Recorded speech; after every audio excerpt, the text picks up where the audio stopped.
Hey TV fans, Board now back with you. On this video I'm going to be talking about the first episode of the new season of the White Lotus.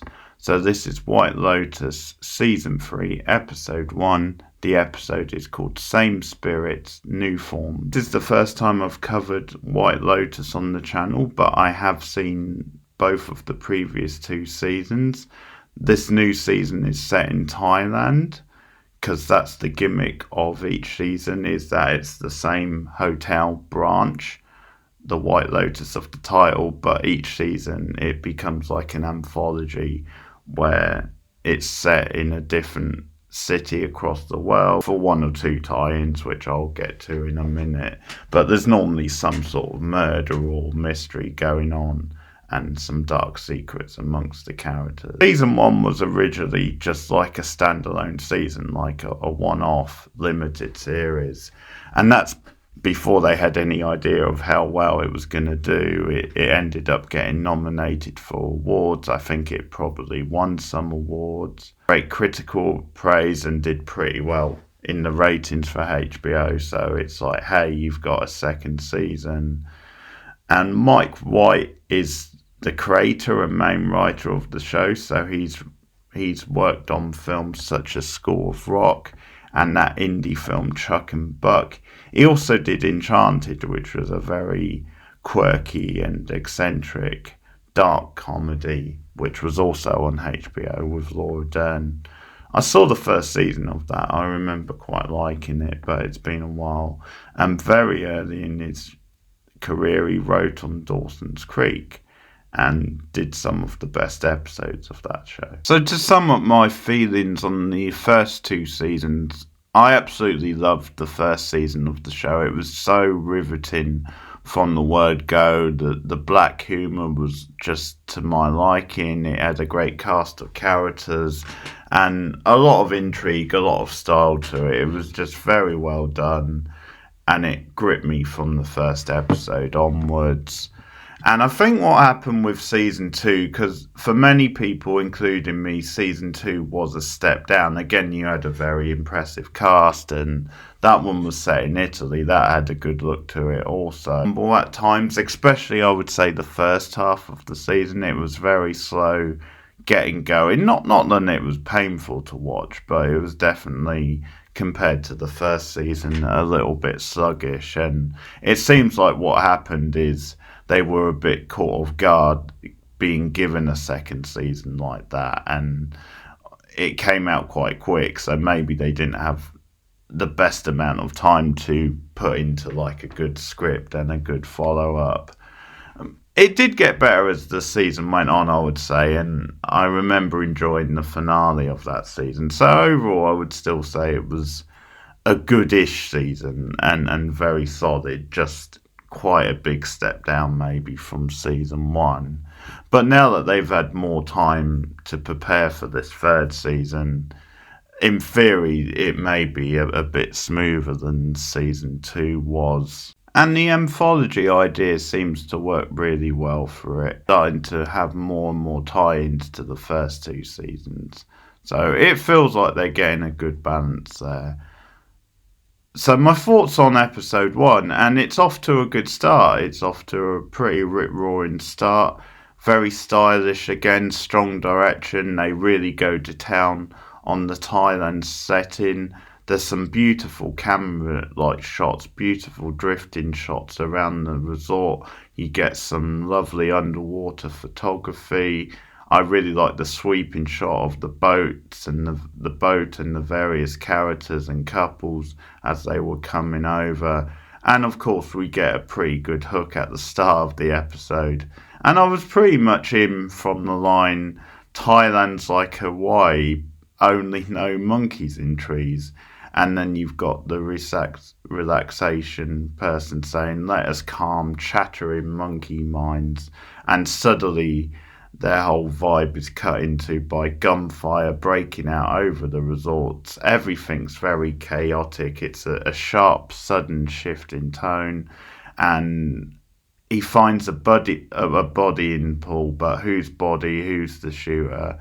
That becomes the mystery. Now, I've read he's meant to be the son of Belinda. I'm assuming they mean Belinda, who was in season 1, who's a returning character this season, a health expert at the Hawaiian branch, and now, as part of a work exchange, is now in Thailand. Remix of the title theme. I've seen a couple of people complain about this. I actually enjoyed it. I think it was quite a nice touch, just because it's a different season, a different setting. It gives it a different feel. It reminds me a little bit of what they did with The Wire. Most of the new characters I enjoyed and were quite promising. Another strong and somber cast.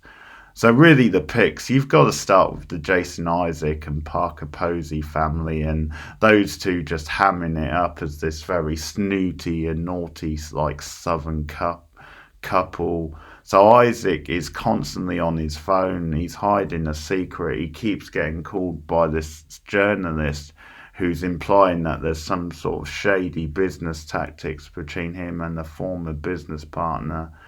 Now, there's quite an interesting link between him and the Walter Goggins character, Rick, because they both seem to be hiding secrets, and they both, in their own way, seems to be interested in business and making connections. So Timothy is the Isaac's character. They are actually there because the daughter Piper is there to do her thesis on religion and culture. They visits the temple, so I'm guessing religion could be a big part of this season because of the culture in Thailand. So Piper, played by Sarah Kathleen Hook, who I think is one of the breakout stars of the episode. I thought the actress was very good, and the character is set up to be quite interesting because her beliefs and different way of thinking compared to her family. I did like the actress, thought she was very natural. Then you have Saxton, played by Arnie's son as himself, Patrick Schwarzenegger. So this very macho but clueless guy who's the butt of many jokes. So, like, he's giving relationship advice to his shy younger brother, but the joke is that the younger brother is actually doing fine with the girls. There's such fun reactions as, like, the moment where Saxton gets grossed out at the thought of sleeping in the same room with his sister. Like, he's so macho, he almost believes that when you pass a certain age, like, you're no longer kids, you shouldn't be sharing a room. Ask whether toxic fruit means, like, poisonous. Reaction to no mobile phone in the resort, I should say. And there was something funny, actually, about, like, casting Arnie's son as this macho but clueless guy who is lacking in the charisma and charm of his dad, Arnie. It's almost like a lot of times Schwarzenegger Sr. plays the sort of characters who doesn't kind of have that self-belief. He's just naturally that. Whereas this guy thinks he's all that, and it turns out he's not. It wouldn't surprise you if over the course of the show he becomes someone who pisses someone off so much that they react in quite an aggressive, violent way. Or you could see him slowly getting ticked off with no one really respecting him, and he just goes off. Then we get this odd couple of Rick, as I said, played by Walter Goggins, and Chelsea, played by Amy Lou Wood. So Chelsea is, Amy Lou Wood, I've not seen her in anything, so a newcomer at least to me. So she's this bubbly younger woman from Manchester who's a free spirit. And I tell you what she reminds me of. Like, she comes across as the most naive but enthusiastic and somehow endurable Bros fan. She's like the Bros fan you would actually like to hang around with. So Rick has a constant chip on his shoulder. We're not quite sure why. And Goggins, just classic deadpan, oddball, weird energy that he brings, and this angst. Just his reaction to everything which Amy does, which Chelsea does, and them just being polar opposites and very different, like, age range. He's much older than she is. Just makes this whole thing really fun to watch. Just his annoyed, blank stares at times, and it's almost what he doesn't say. He gets so much across without saying or doing that much. But there's some choice line, like when he calls her a fucking machine gun in response to Chelsea questioning why they couldn't go to Australia. Did you get arrested there? She says at one point. And Rick also gets pissed off when he finds out that an important business person, who's the other main owner of the hotel, isn't there. That he's in a different part of Asia. So he seems like he's there to make a connection. Now, later on in the episode, there's a meet cute between Chelsea and Chloe, who's a French-Canadian ex-model and expat. I like your outfit, she says to Chloe. Chloe replies, I like your teeth. And it's true, the teeth is a standout feature of Chelsea's. My boyfriend's bald. She points to her boyfriend, more on that in a minute. And Chelsea replies with, my boyfriend's gold. We've got so much in common. They decide to get smashed together. So that's beautiful stuff. And this is such a friendly, quirky meeting. It makes you wonder if it's going to lead to something a bit darker.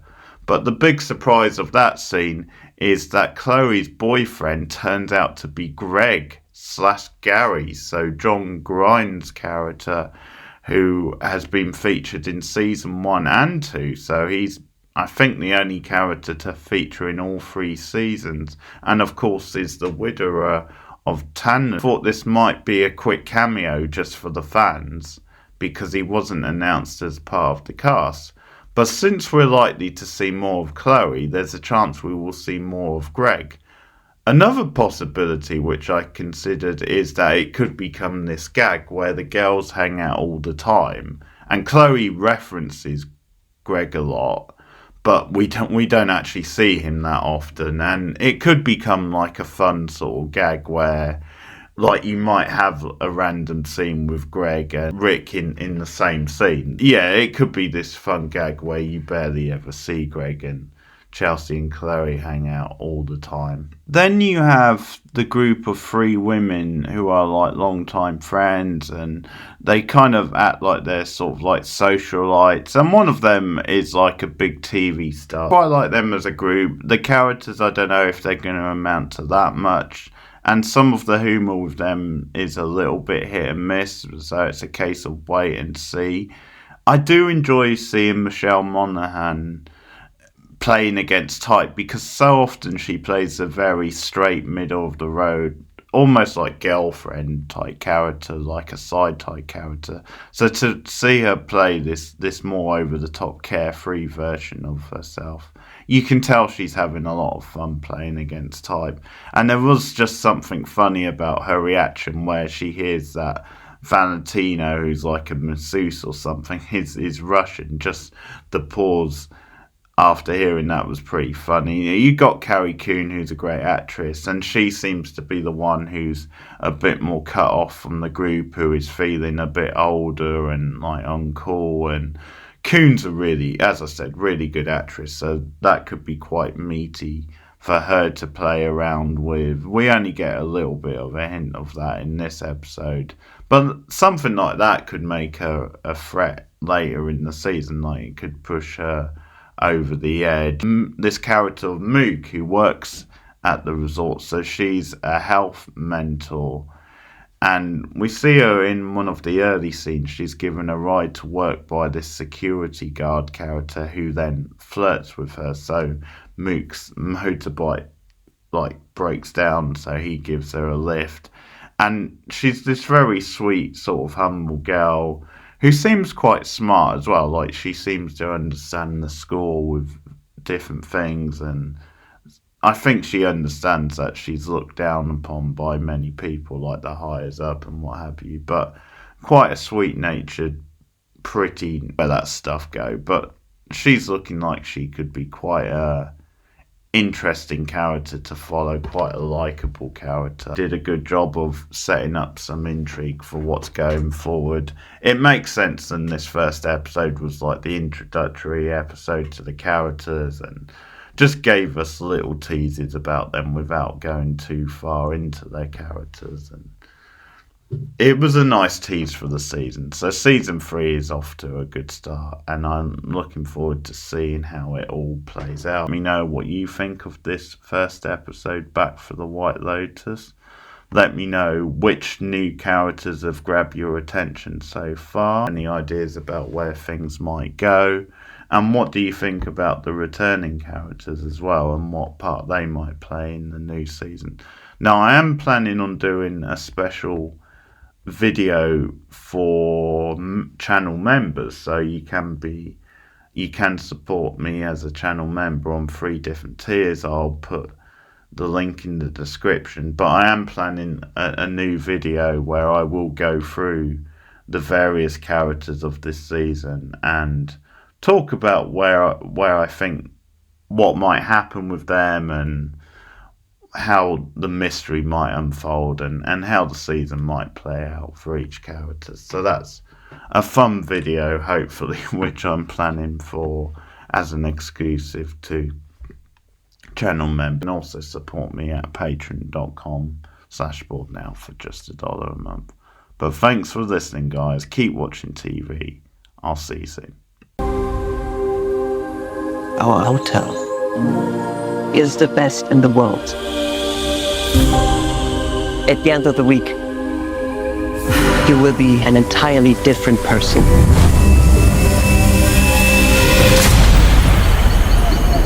To Thailand, and a week of new memories. This place is insane.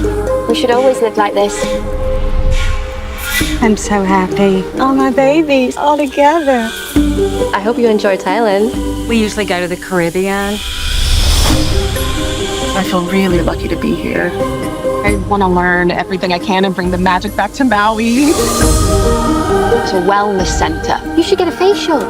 Rick, the lady in the airport thought you were my dad. Oh my God. Old friends. Long-time friends, not old. What happens in Thailand stays in Thailand. Well, what does that mean? It means we're not dead yet. Amen. Amen. Everyone comes to Thailand. They're either hiding from someone or they're looking for someone. I think the cosmos brought us together. I'm going to help you bring your joy back. Whoa, hey, slow down, dick. Why are rich men always so angry? Everything okay? It's just work stuff. We're not supposed to tell my family. We're poor now, and Daddy's going to prison. There has been more crime on the island. I'm a little freaked out. I think we need to call police. Your job is to protect the hotel. พี่แค่ไม่อยากทำร้ายใครอะ พี่ต้องเข้มแข็งกว่านี้ดิ ถึงจะทำงานนี้ได้อะ Everyone tells me what a great man you are. What if we lost everything? Honestly, I don't know if I'd want to live. I just don't have it in me. We're still the same people we were in the 10th grade. You're always disappointed. And you're always fake, and you're vain and selfish. What if this life is just a test to see if we can become better people? No. What? Someone once said, the secret to life is knowing when to stop. Go big or go home, right? In a goddamn body bag.